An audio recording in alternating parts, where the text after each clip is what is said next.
अन्तरपि बहिरपि त्वं जन्तुततेरन्तकान्तकृदहन्ते चिन्तितसन्तानवतां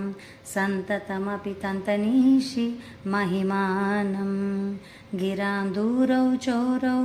जडिमतिमिराणां कृतजगत् परित्राणौ शोणौ मुनिहृदयलीलैकनिपुणौ नखैस्मेरौ सारौ निगमवचसां खण्डितभव ग्रहोन्मादौ पादौ तव जननि कामाक्षि कलये जपालक्ष्मी शोणो जनितपरमज्ञाननलिनी विकासव्यासङ्गो विफलितजगज्जाड्य गरिमा मनःपूर्वान्द्रिं मे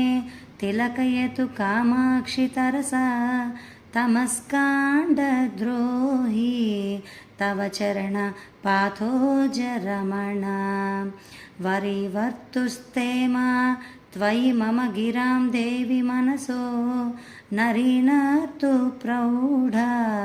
वदनकमले व्याकलहरी चरीचर्तु प्रज्ञा जननि जडिमानः परजने सरीसर्तु स्वैरं जननि मयि कामाक्षि करुणा नीलोऽपि रागमधिकं जनयन् पुरारे लोलोऽपि भक्तिमधिकां दृढयन्नराणां वक्त्रोऽपि देवि नमतां समतां वितन्वन् कामाक्षि नृत्यतु मयि त्वदपाङ्गपात।